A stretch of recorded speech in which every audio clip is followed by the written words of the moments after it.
Hello guys, good morning. और हम लोग इलेक्ट्रॉनिक्स डिस्कस कर रहे थे। लास्ट लेक्चर में हमने किरचॉफ लॉ का एक न्यूमेरिकल भी किया था जो व्हीट स्टोन ब्रिज पे था। और उसके बाद में हम लोग अब जो इस लेक्चर में करने वाले हैं, हम लोग किरचॉफ लॉ का एनालिसिस पढ़ेंगे, विश्लेषण पढ़ेंगे। ठीक है।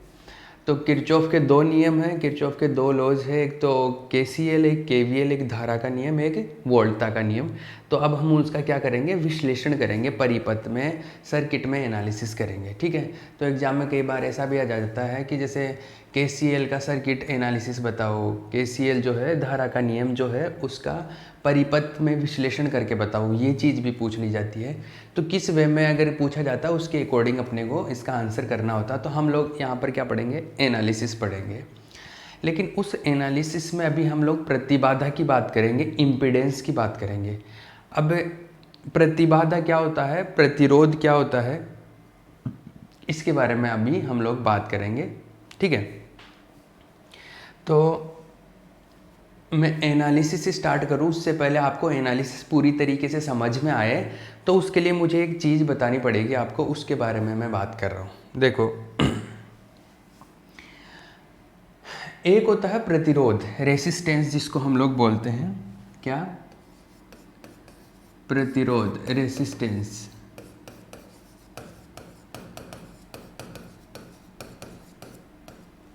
इसको हम लोग आर से रिप्रेजेंट करते हैं। जनरली किससे रिप्रेजेंट करते हैं, आर से।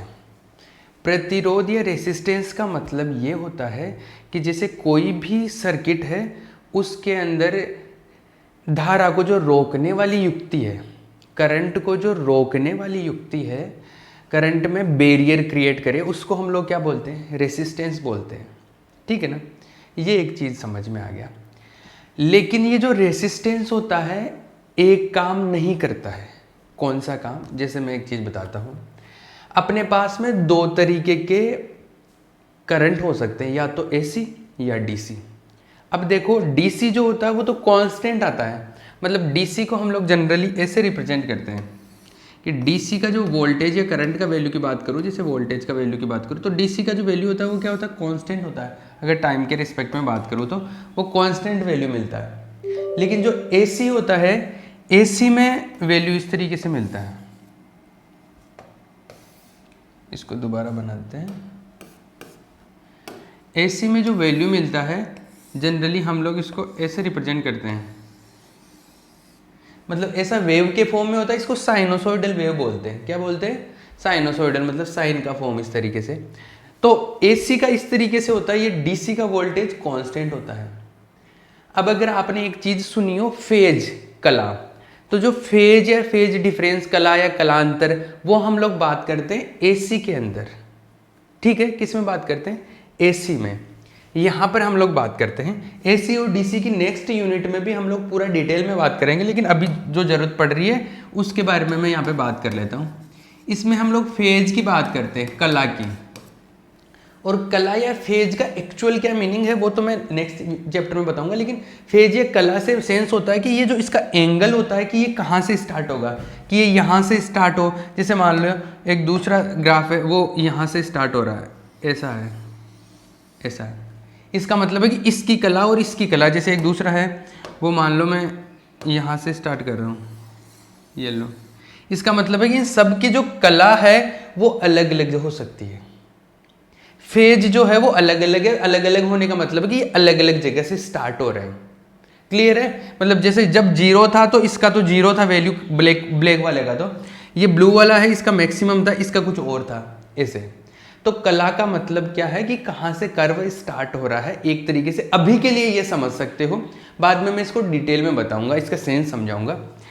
तो ये कला का मतलब होता है। अब जब डीसी की बात करते हैं तो डीसी में ऐसा तो कोई सिग्नल होता नहीं है, तो डीसी में तो कला का कोई मीनिंग नहीं है, कला की हम लोग बात ही नहीं करते वहां पे। तो ठीक है।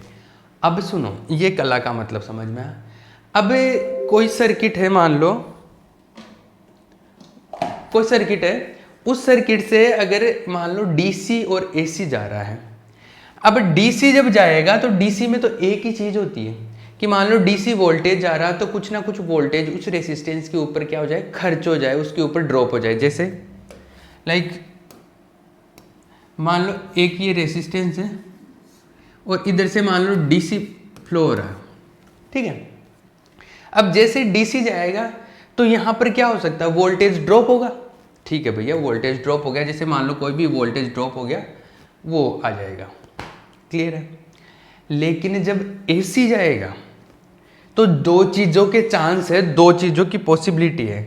मतलब ये जो रेसिस्टेंस आपने जो लगाया है ना, उसमें वो क्या चेंज करेगा इस करंट में, करंट का तो कोई चेंज नहीं करेगा, लेकिन इसका वोल्टेज को क्या कर देगा, डाउन कर देगा, कम कर देता है। उसी तरीके से जब डीसी पास होती है, मतलब सॉरी एसी पास होती है रेसिस्टेंस से, अगर मान लो हमने जो रेसिस्टेंस लगाया उससे एसी पास हो रही है, एसी गुजरती है यहाँ से, तो वहाँ पर दो चीज़ें चेंज होने का क्वेश्चन होता है। एसी जब इधर से जाएगी तो एक तो वोल्टेज ड्रॉप हो सकता है, मतलब एनर्जी खर्च हो जाएगी, तो यहाँ पर वोल्टता खर्च हो जाएगी, वोल्टता पतन हो जाएगा। दूसरी चीज़ ये है कि इसकी जो फेज है, इसका जो कला है, उसमें भी परिवर्तन हो जाता है, इसमें चेंज हो जाता है, ठीक है।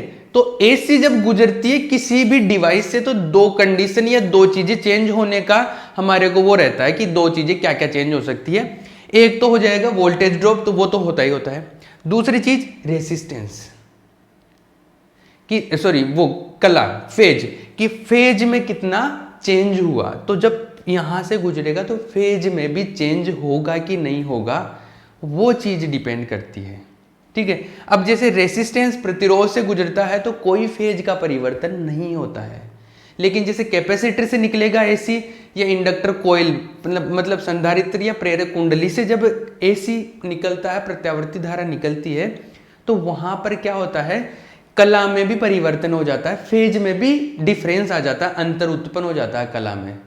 तो उसकी वजह से क्या होता है, वोल्ट ड्रॉप तो होगा ही होगा, वहां पर कला में भी अंतर उत्पन्न हो जाएगा। तो अब दो चीजें आ रही है, कोई भी जो आप युक्ति लगा रहे हो ना, उस युक्ति के अंदर दो चीजें आ रही है। एक तो है कला में उत्पन्न करना, कला में अंतर उत्पन्न करना, एक दूसरा वोल्ट ड्रॉप करना। आ रही बात समझ में? तो जब कोई कला में अंतर उत्पन्न नहीं हो तब तो हम उसको बोलते हैं क्या, रेसिस्टेंस, प्रतिरोध। और जब कला में भी अंतर उत्पन्न हो और रेसिस्टेंस भी हो, दोनों चीजें आ रही हो, तो हम उसको क्या बोलते हैं, इम्पीडेंस, प्रतिबाधा। क्या बोलते हैं, प्रतिबाधा। मतलब आप इस चीज को समझो, अब मैं बता रहा हूं, इसको बोलते हैं इम्पीडेंस, प्रतिबाधा। इसको लिखते हैं हम किससे, जेड से लिखते हैं, ठीक है ना। मैं जेड को ऐसे लिखूंगा हमेशा, मेरी आदत है। तो ये जेड है, ठीक है ना। तो हम लोग इम्पीडेंस प्रतिबाधा को क्या लिखेंगे, जेड से लिखेंगे, और जेड को ऐसे लिखते हैं। अभी हमने बोला कि प्रतिबाधा का मतलब क्या है कि वो वोल्टेज भी ड्रॉप करवाए, मतलब प्रतिरोध भी हो उसके अंदर, और वो कला का भी अंतर उत्पन्न करे। तो ये प्रतिबाधा इम्पीडेंस है। तो ये इसको लिखते हैं आर प्लस आयोटा एक्स। ये पूरा एक इमेजिनरी क्वांटिटी हो गया, काल्पनिक है, अरे सॉरी कॉम्प्लेक्स क्वांटिटी हो गया, ये सम्मिश्र संख्या है। ये रियल पार्ट हो गया, ये कौन सा हो गया, इमेजिनरी पार्ट हो गया, ठीक है ना। ये रियल पार्ट, तो ये तो क्या बताता है कि कितना वोल्टेज ड्रॉप होगा, एक तरीके से यही समझाता ना कि वोल्टता का पतन क्या होगा, मतलब रेसिस्टेंस कितना है उस डिवाइस का। दूसरा ये जो क्या बताता है, ये बताता है कि कला का अंतर कितना उत्पन्न करेगा। कला का अंतर अगर 0 उत्पन्न कर रहा है तो वो केवल रेसिस्टेंस के बराबर हो जाता है, वो केवल प्रतिरोध है, मतलब वहां पर केवल वोल्टेज का ड्रॉप होगा। अगर कला का अंतर उत्पन्न करता है तो वो दोनों मिलके क्या बताता है, प्रतिबाधा बताता है, जेड बताता है, इंपीडेंस को बताता है। तो इंपीडेंस या जो प्रतिबाधा है वो एक जनरल रूप हो गया। अगर कला कोई 0 उत्पन्न कर रहा है तो वो रेसिस्टेंस हो जाता है, प्रतिरोध हो जाता है। तो अपना जो प्रतिरोध होता है वो कोई कला का अंतर उत्पन्न नहीं करता, वो कोई फेज डिफरेंस उत्पन्न नहीं करता। लेकिन जैसे संधारित्र हो गया या इंडक्टर कॉइल हो गया, कैपेसिटर या प्रेरक कुंडली, वो क्या करते हैं, वो कला का भी अंतर उत्पन्न करते हैं। वोल्टेज को 90 डिग्री आगे 90 डिग्री पीछे, आपने सुना होगा अगर थोड़ा बहुत याद हो तो वो उत्पन्न कर देते हैं। तो हम लोग जनरल रूप में हम लोग सबको क्या बोल सकते हैं, प्रतिबाधा बोल सकते हैं।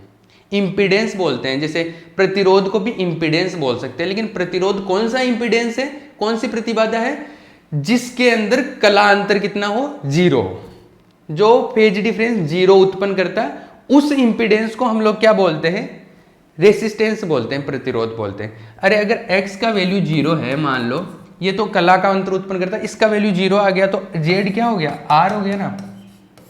और अपना जो प्रतिरोध होता है, रेसिस्टेंस होता है, उसके लिए x का वैल्यू 0 ही होता है, मतलब कलांतर उत्पन्न करने वाला जो फेज पार्ट है वो 0 आता है। क्लियर है? तो ये चीजें हो गई। तो प्रतिबाधा या जो इम्पीडेंस है वो तो एक जनरल रूप हो गया, उसमें कलांतर भी उत्पन्न करने वाली चीज आ सकती है, उसमें रेसिस्टेंस पोलता पतन करने वाली भी चीज आ सकती है, दोनों चीजें भी आ सकती हैं। तो अगर हम लोगों को कोई एक किसी ऐसे नहीं बात करनी कि मैं रेसिस्टेंस की बात कर रहा हूँ या संधारित्र की बात कर रहा हूँ, किसी एक इंडिविजुअल चीज की बात नहीं करनी हो, मुझे एक जनरल बात करनी हो, तो मैं प्रतिबाधा ही काम में लेता हूँ जनरली। क्या लेते हैं, प्रतिबाधा, इंपीडेंस की बात करेंगे जनरल, ठीक है। तो हम लोग जनरली इंपीडेंस की बात करेंगे, इंपीडेंस बड़ी चीज होगी। अब देखो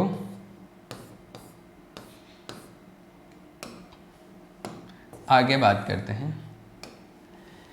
तो ये क्या था, रियल पार्ट है, ये रियल पार्ट हो गया, ये तो वास्तविक भाग जो किसको बताता है, प्रतिरोध को या वोल्टता पतन को बताता है। और ये क्या है, इसका इमेजिनरी पार्ट है, ये काल्पनिक भाग है। ये किसको बताता है, कला को बताता है। काल्पनिक भाग किसको बताता है, कला को, फेज को। ये किसको सिग्निफाई करता है, फेज को बताता है, कला। और ये किसको बताता है, वोल्टेज ड्रॉप को, वोल्टता पतन को, या पावर ड्रॉप को भी बताता, शक्ति का कितना हाश हुआ है वो, वोल्टता पतन को। आ रही बात समझ में? तो इस चैप्टर के अंदर हम लोग जनरली क्या बोलेंगे, जैसे मैं रेसिस्टेंस या कैपेसिटर, या ऐसे नहीं बोलूंगा कि यहाँ पर कैपेसिटर लगा हुआ है, यहाँ पर रेसिस्टेंस, मैं जनरल बोल दूंगा कि कोई प्रतिबाधा लगी हुई है। अब वो प्रतिबाधा का मतलब कैपेसिटर भी हो सकता है, रेसिस्टेंस भी हो सकता है, इंडक्टर, कोइल, कोई भी डिवाइस हो सकती है, ठीक है। तो हम लोग प्रतिबाधा बोल देंगे, इंपीडेंस बोल देंगे, जो कि जनरल फॉर्म है।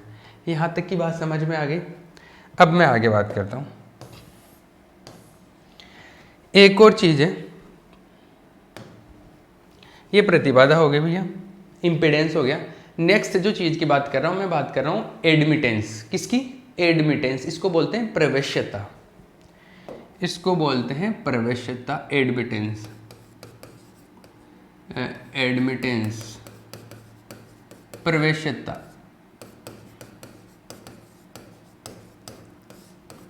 इसको हम लोग लिखते हैं कैपिटल वाई से।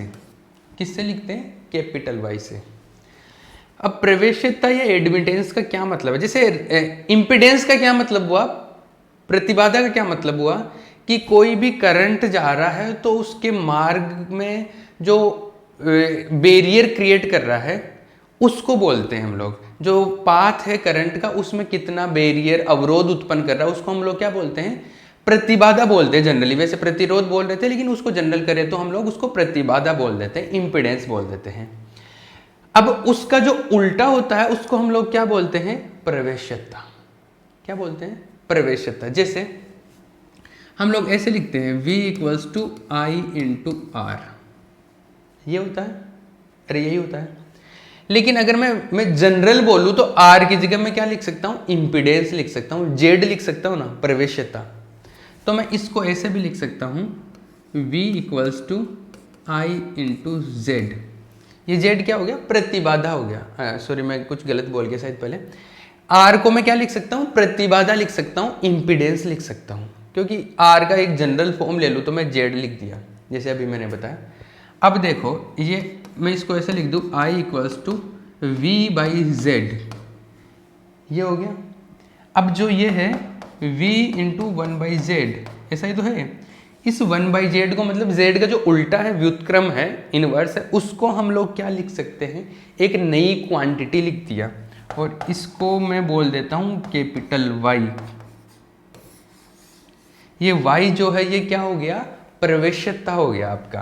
क्या हो गया, Y को बोल दिया प्रवेश्यता। ये है एडमिटेंस,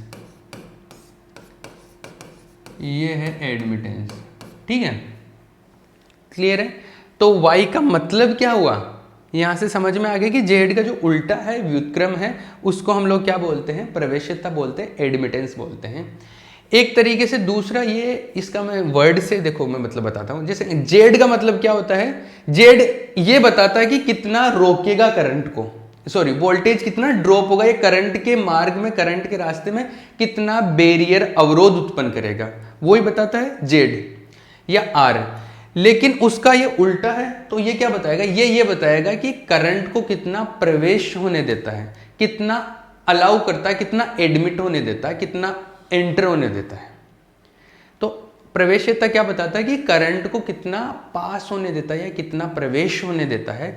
तो प्रवेश होने से प्रवेश्यता आता है, ठीक है ना, कितना एडमिट होने देता है, एंटर कितना होने देता है, वहां से एडमिटेंस प्रवेश्यता आया है। ठीक है, तो ये क्या हो गया, एक तरीके से z का उल्टा हो गया, मतलब 1/z या 1/r भी बोल सकते हो आप सिंपली। ठीक है, क्लियर है, ये बात समझ में आ गई। अब मैं किरचॉफ के जो एनालिसिस है उसके बारे में बात करता हूँ। ये छोटी छोटी चीज़ें अभी आनी चाहिए थी, इसलिए मैंने बताई। अब किरचॉफ के जो नियम है उनका परिपथ एनालिसिस करेंगे, पहले KCL का फिर KVL का।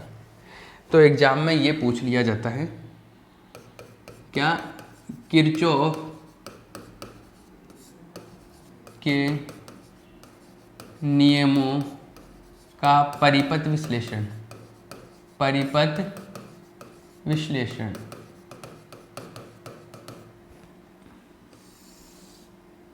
Circuit analysis, circuit analysis of Kirchhoff's law, circuit analysis. ठीक है, अब भैया सर्किट एनालिसिस करते हैं, परिपथ का विश्लेषण करते हैं। पहले एक परिपथ बनाते हैं। देखो इसमें लैंग्वेज की जहाँ तक बात है कि लैंग्वेज में क्या लिखना है, अभी सर्किट बना देंगे, उसको सोल्व करेंगे। लैंग्वेज में एक दो छोटी छोटी लाइनें लिखनी पड़ती है, वो आपको सर्किट को देख के, आपको रटनी नहीं है कि याद रखनी है कि क्या लिखनी है, आपको सर्किट को देख के आपको खुद को समझ में आ जाएगी क्या हम लोग लिख सकते हैं। ठीक है, अभी बात करते हैं। तो पहले हम लोग KCL जो है धारा का नियम, पहला नियम, उसका एनालिसिस करते हैं, उसको परिपथ में लगाते हैं हम लोग। ठीक है, कैसे कैसे वर्क करता है उसकी बात करते हैं। तो कौन सा, analysis of KCL, analysis of KCL, धारा के नियम का परिपथ विश्लेषण है ये, धारा के नियम का विश्लेषण, KCL का एनालिसिस है। अब देखो सबसे पहले तो सर्किट बनाना पड़ेगा अपने को। अब मैं जो सर्किट बना रहा हूँ, मैं एक सर्किट बना देता हूँ, जरूरी नहीं कि आप यही सर्किट बनाएं, आपको एनालिसिस करना आना चाहिए, आप दूसरा सर्किट भी बना सकते हो। ठीक है, तो हम लोग सर्किट बनाते हैं। सबसे पहले देखो मैं एक सर्किट बना रहा हूँ, एक रेसिस्टेंस लगा दिया, एक लो ये रेसिस्टेंस लगा दिया, एक ये बैटरी लगा दी मैंने, एक ये दूसरा रेसिस्टेंस लगा दिया, एक लो ये और रेसिस्टेंस लगा दिया, एक ये रेसिस्टेंस लगा दिया। ये मैंने ऐसा सर्किट बना लिया।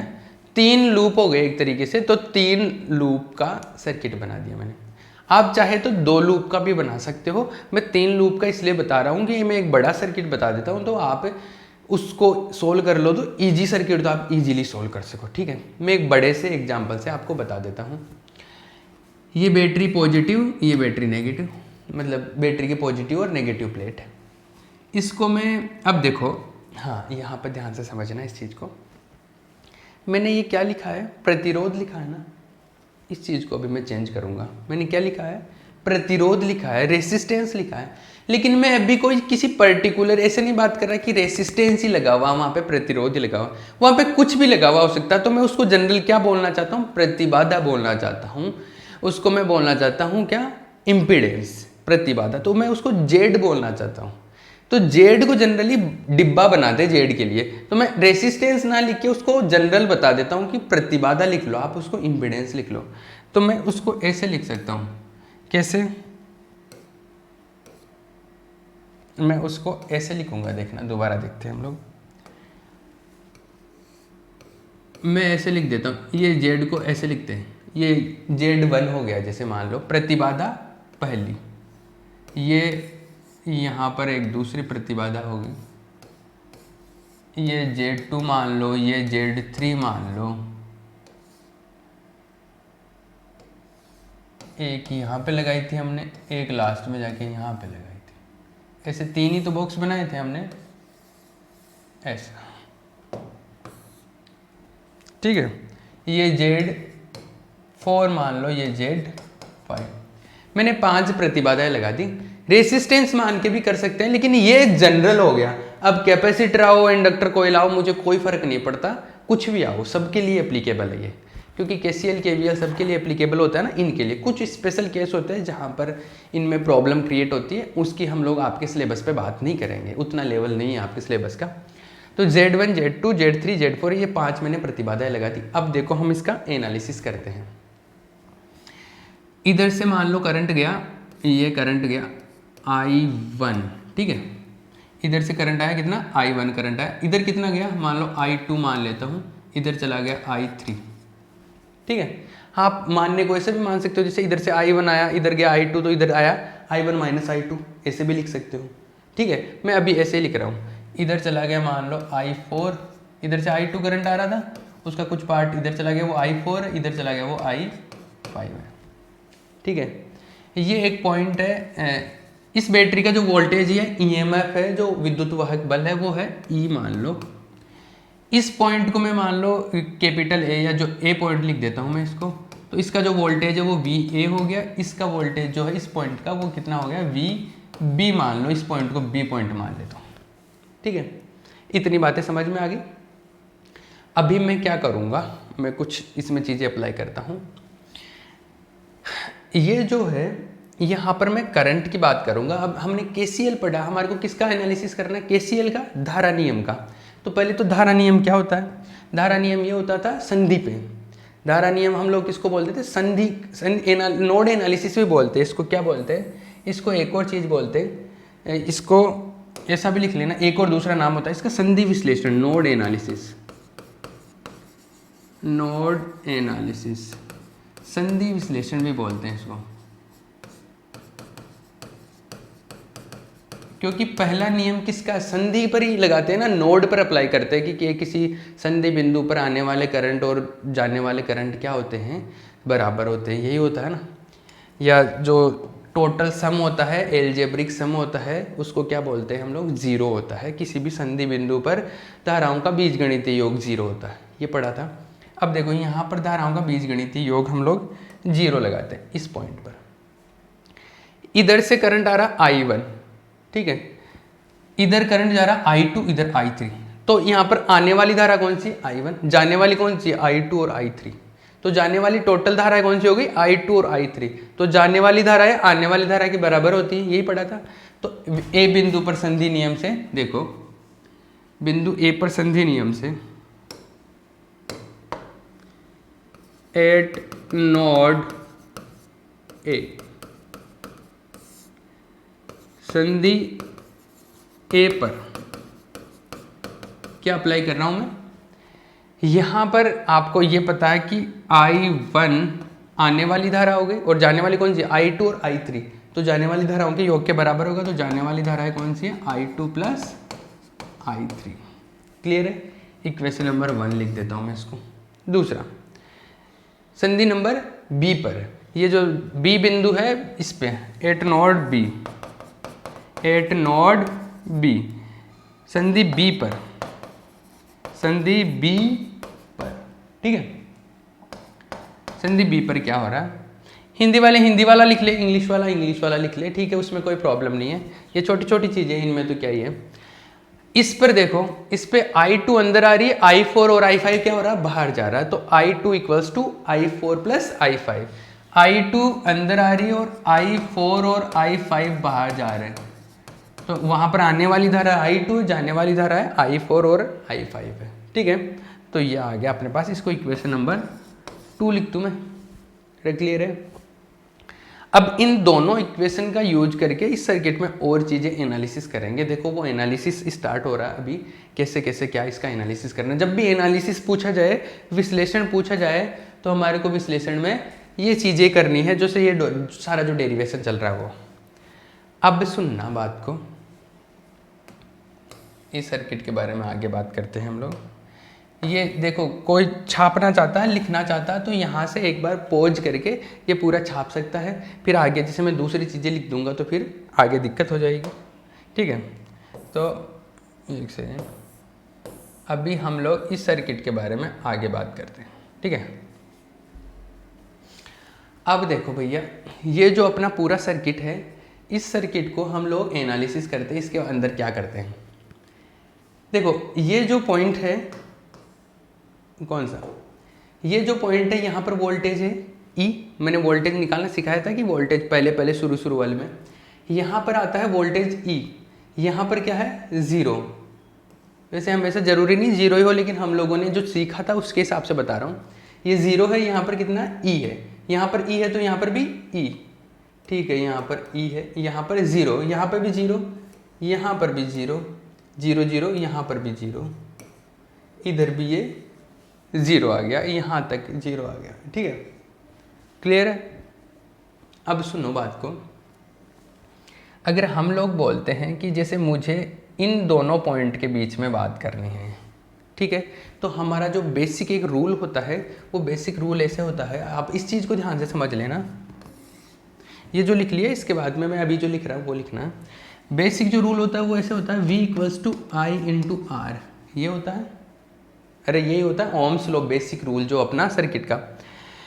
अभी देखो ये R को तो मैं खैर Z मान लूँगा, क्या मान लूँगा, Z मान लूँगा, क्योंकि अभी हमने बोला कि R को तो हम लोग Z मान सकते हैं। लेकिन आप जैसे मैं एक बात करूँ कि जो I है वो क्या होता है, V/Z आ गया यहाँ से। ये Z तो इम्पिडेंस हो गया, प्रतिबाधा हो गया। ये V क्या होता है, V क्या होता है, V होता है इस Z के ऊपर कितना वोल्टेज ड्रॉप हुआ है, वोल्टता पतन हुआ, वही होता है।